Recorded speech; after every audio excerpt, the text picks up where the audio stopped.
유다 백성들은 바벨론 포로에서 돌아와서 스룹바벨을 중심으로 성전을 재건하였습니다.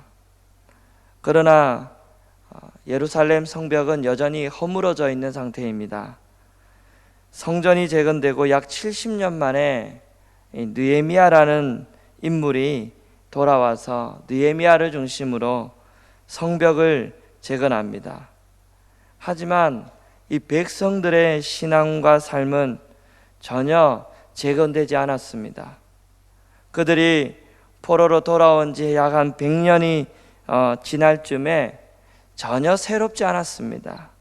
그들은 하나님 말씀 떠났고 여전히 우상 가운데 여전히 그들은 하나님을 배반하지만 우리가 언제 하나님을 떠난 적이 있습니까? 적반하장의 태도를 취하는 그때에 말라기 선지자가 나타납니다. 말라기 선지자는 당시의 제사장들, 하나님 제대로 섬기지 않고 예배도 똑바로 드리지 않고 하나님의 이름 먹칠하고 제물을 드리는 짐승 온전하지 않아도 자신들의 이익을 위하여 성전에 파는 제물을 그냥 받아줌으로 말미암아 하나님과의 언약을 다 깨뜨렸습니다. 그것을 보고 말라기 선지자를 보내셔서 하나님 앞에 다시 돌아오라고 강력하게 말하지만 그들은 돌아오지 않습니다. 제사장들의 삶이 그렇다면 백성들의 삶도 크게 다르지 않습니다. 자기 형제들에게 거짓 행하고 이방 신들의 딸과 결혼하고, 이방 신들의 딸과 결혼했다라는 것은 우상의 가치관을 따라 살았다라는 말씀입니다. 또한 하나님을 괴롭게 하고도 우리가 언제 하나님 괴롭게 했습니까? 이렇게 타락이 되었습니다. 그러나 그럼에도 여전히 우리를 사랑하시고 자기 백성을 포기하지 않고 세우려는 그 하나님의 사랑이 오늘 3장에 나와 있습니다. 우리가 방금 찬양했잖아요. 여전히 우리를 배반하지만 우리를 사랑하셔서 우리를 부르시고 초청하시는 그 하나님의 사랑, 그 사랑이 오늘 3장에 쭉 녹아져 내리고 있습니다. 1절부터 6절에 보면 주의 사자가 와서 주의 백성을 연단하시고 공의롭게 하실 것이다, 이렇게 말씀합니다. 1절에 보십시오. 1절에 보면 두 사자가 나옵니다. 네 사자, 그 다음에 마지막 쯤에 보면 언약의 사자. 여러분, 말라기의 뜻이 바로 나의 사자라는 뜻입니다. 내 사자가 하는 일은 뭐라고 나옵니까? 그가 내 앞길을 준비할 것이요. 내 앞길을 준비하는 사자, 이 일을 누가 성취했습니까? 예수님 앞에 오셔서 준비했던 사람 누가 있습니까? 세례 요한입니다. 그러면 그가 세례 요한이 와서 했던 일은 주님이 오실 길을 준비하는 겁니다. 세례 요한이 준비하면 그때 언약의 사자가 임한다 그랬습니다. 그분이 누굽니까? 그분은 너희가 구하는 바 되시고 너희가 사모하는 바 된다. 우리가 구하고 메시아 오시기를 구하고 메시아를 사모하는데 그 언약의 사자가 오시면 모든 것 해결하고 풀리게 된다. 바로 그 언약의 사자는 예수 그리스도입니다. 2절부터 3절에 보면 이제 언약의 사자가 오면 무슨 일을 하는지 비유적으로 설명합니다. 금을 연단하는 사람과 표백하는 사람의 잿물과 같다. 광산에서 금과 은을 캐내어도 100% 금과 음이 나오는 게 아닙니다. 온갖 불순물들이 다 섞여져 있습니다. 그러면 어떻게 하죠? 이 불을 통해서 이 불순물들을 다 녹이면 거기에서 뭐가 나오죠? 은도 나오고 금도 나오는 겁니다. 또 옷에 얼룩이 묻으면 물로 빤다고 해가지고 얼룩이 지지 않습니다. 양잿물에 푹 삶아서 이 방망이로 두드리고 하면 이 얼룩이 빠지는 겁니다. 하나님은, 이 언약의 사자는 금과 은의 불순물을 제거하고 순수한 금을 이렇게 뽑아내듯이 백성들의 불순물을 제거하고 잿물로 얼룩이 제거되고 오염된 자기 백성들을 깨끗하게 하신다. 이 일을 위하여 언약의 사자 예수님이 오신다라는 겁니다. 결국 우리를 깨끗하게 하기 위하여 주님이 오신다라는 말씀입니다. 그리고 심판할 사람에 대해서도 5절에 이렇게 말씀합니다. 심판할 사람들 어떤 사람이죠? 점치는 자는 어떤 사람이죠? 하나님 말씀을 듣는 것보다 신접한 사람들의 말을 듣는 것을 좋아합니다. 하나님 말씀은 무겁고 영적이지만 신접한 사람들의 말은 가볍고 세속적이고 아주 듣기에 좋습니다. 그래서 거기에 더 귀를 기울이는 자, 그리고 간음한 사람, 자신의 욕망을 하나님 말씀보다 더 앞세우고 쾌락을 추구하는 자, 거짓 맹세하는 자, 이 말은 자신의 목적을 위해 진실을 왜곡하는 자, 품꾼의 싹에 대하여 억울하게 하며 고아와 가부를 압제하고 나그네를 억울하게 하는 자는 자기의 이익을 목적으로 삼는 자들, 이 모든 악을 저지른 자들의 공통점이 있는데 5절 마지막 후반절에 보면 뭐라고 나옵니까? 하나님을 경외하지 않는다라는 거예요. 이런 자들의 공통점, 하나님 경외하지 않는다. 그래서 뭐라고 이야기합니까? 하나님이 너희들 심판하겠다 이야기합니다. 그런데 여러분 7절 한번 보십시오. 너희들 내가 이렇게 심판하겠다 그러는데 하나님의 말씀과 유다 백성들이 달라도 너무 다릅니다. 7절 뭐라고 합니까? 우리 같이 한번 읽어보겠습니다. 시작. 만군의 여호와가 이르노라. 너희 조상의 날로부터 너희가 나의 규례를 떠나 지키지 아니하였도다. 그런즉 내게로 돌아오라. 그리하면 나도 너희에게 돌아가리라 하였더니 너희가 이르기를 우리가 어찌하여야 돌아가리까 하는도다. 너희들 돌아오라 그러니까 하나님 우리는 떠난 적이 없는데요. 어떻게 돌아가는 말이에요? 우리는 떠난 적이 없는데. 이스라엘 자손들이 포로가 되기 이전부터 하나님을 예배하는 것이 그친 적이 없다라는 겁니다. 그래서 하나님 무슨 말을 이렇게 하십니까? 우리는 떠난 적이 없는데. 하지만 그들의 신앙과 삶은 하나님을 다 떠난 모습입니다. 하나님이 전혀 없는 모습으로 살아갑니다. 그러나 그들은 말씀에 떠나 있어도 떠나 있는 줄을 모릅니다. 그들의 삶을 보면 전혀 말씀과 다른 삶을 살아갑니다. 유다 백성들은 하나님께 드려야 할 것도 제대로 드리지 않았습니다. 8절, 9절 보면 여러분 이제 11조에 대해서 나오는데 이스라엘을 지탱하는 아주 영적인 두 리더가 있다면 이 선지자와 제사장입니다. 선지자는 특별한 하나님의 간섭하심이고 제사장은 일상적인 간섭하심이에요. 이스라엘 백성들은 제사를 통해서 하나님 앞에 나아갈 수 있습니다. 지금은 예수님으로 말미암아 누구든지 다 하나님께 나아갈 수 있지만 그 당시에는 함부로 못 나아가죠. 제사장을 통해서 하나님 앞에 감히 나아갈 수 있습니다. 하나님께 나아가는 중간 역할이 제사장입니다. 그런데 어느 순간부터인가 11조와 헌물을 드리지 않습니다. 그러자 제사장들이 뿔뿔이 다 흩어졌습니다. 그 결과 뭐가 무너졌습니까? 제사가 무너졌습니다. 하나님 앞에 예배가 다 무너져 버렸어요. 성경의 11조는 아브라함이 사병 318명을 거느리고 그돌라오멜과 함께한 이 왕들의 연합군을 무찌르고 롯을 데리고 옵니다. 그러면서 하나님의 제사장 멜기세덱 제사장에게 10의 1조를 바쳤습니다. 무슨 뜻이냐면 이길 수 없는 싸움을 이겼다. 승리가 자신의 능력으로 이루어지지 않았다라는 고백과 함께 드렸던 것이 11조의 이 정신입니다.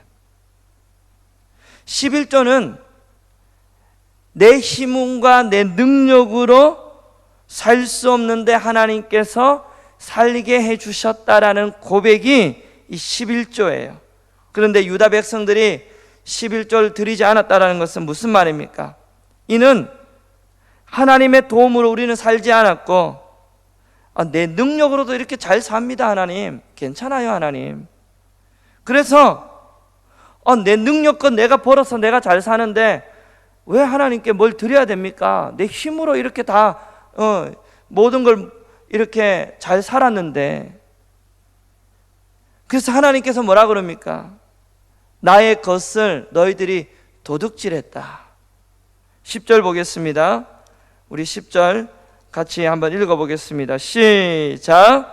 만군의 여호와가 이르노라 너희의 온전한 11조를 창고에 들여 나의 집에 양식이 있게 하고 그것으로 나를 시험하여 내가 하늘문을 열고 너희에게 복을 쌓을 곳이 없도록 붙지 아니하나 보라.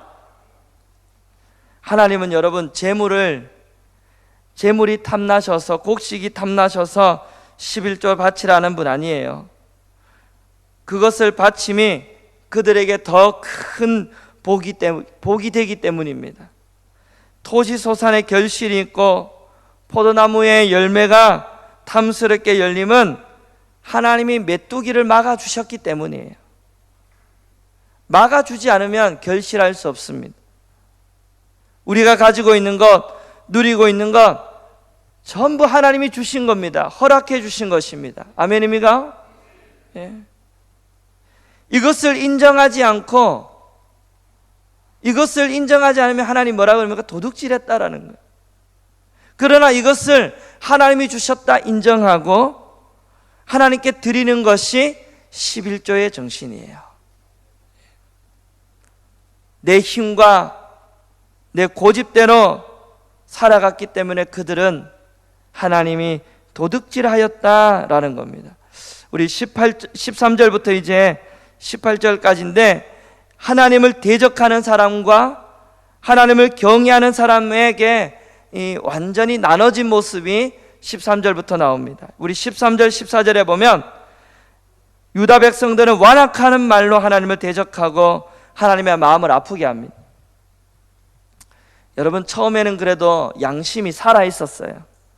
그래서 가끔은 양심이 살아 있어서 부끄럽게 여겼습니다. 그러나 이제는 양심이 굳어져서 우리가 언제 그랬냐고 하나님께 화를 냅니다. 얼마나 양심이 굳어져 있는지 15절을 한번 보십시오. 저는 이 15절 말씀이 너무 기가 막힙니다. 15절 읽겠습니다. 시작. 악을 행하는 자가 번성하며 하나님을 시험하는 자가, 여러분 말이 되는 말입니까? 되지 않는 말입니까? 예? 교만한 자가 복되다. 악을 행하는 자가 번성하며 하나님을 시험하는 자가 하를 면한다. 이게 도무지 말이 안 되는 말이에요. 양심이 굳어져가 하나님 이렇게 대적하는데도, 하나님 마음 아프게 하는데도 더 이렇게 적반하장이에요. 이 말씀 보면 너무나 충격적이에요. 그런데 충격이 또 충격도 아닙니다. 우리도 그럴 수 있다라는 겁니다.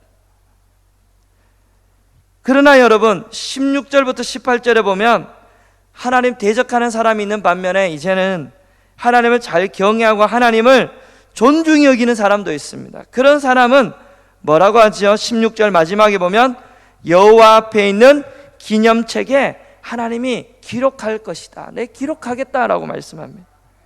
사랑하는 여러분, 우리는 하나님의 기념책에 다 기록되어야 돼요. 예? 하나님 마음 아프게 하는 자가 되면 안 됩니다. 그리고 그 다음에 뭐라고 그러죠? 17절에는 하나님의 특별한 소유로 삼아주셨다. 너는 내 거다라는 거예요. 여기에는 뭐가 포함되어 있냐면 너는 내 거기 때문에 내가 너를 지키고 보호하고 인도하겠다라는 것까지 다 포함되어 있는 표현입니다. 예? 고대 왕들은 자신이 가장 아끼는 보물을 한 곳에 모아놓고 마음이 힘들 때마다 거기에 들어가서 그것을 보았다고 합니다. 앞에 하나님 대적하고 적반하장의 사람들이 마음 아프게 하면 주님이 하나님 잘 경외하는 이 나의 보물과 같은 사람을 이렇게 쳐다보았다라는 겁니다. 여러분, 우리가 그런 사람 되어야 돼요. 하나님의 보물이 되어야 됩니다. 하나님이 너희들 보고 싶다. 하나님 대적하는 사람들이 있을 때, 하나님 마음 아프게 할 때 나를 잘 경외하는 사람 보고 위로를 받는 여러분들이 되셔야 된다는 겁니다. 말라기는 구약의 마지막 책입니다. 이제 월요일이면 구약이 끝납니다. 이후로부터는 약 400년 동안의 침묵기입니다. 하나님이 선지자를 보내주지 않습니다. 창세기부터 말라기까지 성경이 흐르고 있는 두 흐름이 있습니다. 첫째는 뭐냐면 하나님의 백성은 창세기부터 말라기까지 계속해서 하나님 말씀을 떠나고 하나님 섬기지 않고 하나님 우상 섬기고 하나님을 버렸다라는 겁니다. 창세기부터 말라기까지 보십시오. 인간이 하나님 잘 섬기려고 할 데가 없습니다. 전부 다 하나님 떠나려고 했고 하나님 우상 섬겼고 세상 바라봤습니다. 그러나 여전히 하나님도 창세기부터 말라기까지 우리를 여전히 사랑하신다라는 거예요. 우리는 하나님 떠나면 하나님도 여전히 우리를 사랑하신다라는 거예요. 이게 창세기부터 말라기까지 흐르고 있는 하나님의 아버지의 마음입니다. 여전히 우리를 사랑하시고 인애와 긍휼 베푸시고 때로는 해초리를 들어서까지라도 우리를 바로 세우고 싶은 그 하나님의 사랑이 창세기와 말라기까지 이어지고 있습니다. 우리가 하나님 떠나도 하나님 마음을 아프게 해도요, 하나님의 사랑은 우리를 더 강력하게 덮고 있습니다. 그 증거가 언약의 사자 예수 그리스도를 보내시겠다라는 겁니다. 그 예수님은 약속대로 오셨습니다. 아멘입니까? 그리고 그 약속대로 십자가로 말미암아 우리 죄와 허물을 그 사랑으로 덮어주셨습니다. 우리는 말라기를 통해 끊임없이 사랑하시는 그 하나님의 사랑을 깨달아야 됩니다. 우리가 우리 힘대로 살겠다고 고집을 부려도, 마음을 아프게 해도, 하나님 대적해도, 말씀을 떠나도 여전히 우리를 놓지 않고 사랑하시고, 그래도 나에게 돌아오라고, 내가 예수님 보내주겠다고, 그 하나님의 사랑을 우리 모두가 깨달을 수 있기를 축복합니다. 우리는 그 사랑에 덮인 자들이에요. 내 마음에 십자가의 사랑이 덮여져 있는 자들입니다. 오늘도 우리를 여전히 덮으시는 그 십자가의 사랑을 바라보시며 살아가시기를 바랍니다. 죄를 죄로 깨닫고 하나님의 마음을 아프게 하는 게 아니라 하나님을 더 존중하고 사랑함으로 바라기는 하나님의 생명책에 기록되고 너는 나의 특별한 소유라고 여러분 칭함을 받는 우리 복된 성도 다 되시기를 주님의 이름으로 축복합니다. 기도하겠습니다. 하나님, 우리는 여전히 고집스럽고 내 힘을 의지하고 하나님 사랑한다 하면서 하나님 사랑하지 않지만 여전히 우리를 사랑하시는 하나님 감사합니다. 십자가의 사랑 우리를 덮어주시니 감사합니다. 하나님을 마음 아프게 하는 것이 아니라 하나님 기쁘시게 하는 성도 되게 하여 주옵소서. 하나님을 기쁘시게 하고 하나님을 존귀히 여기는 하나님 성도 되어서 너희들은 나의 특별한 소유라고 주님이 말씀하시는 우리 모든 성도 되게 하여 주시옵소서. 예수 그리스도 이름으로 기도합니다. 아멘. 우리 주여 한번 보고 하나님 앞에 기도합니다. 주여 아버지 하나님 감사합니다. 하나님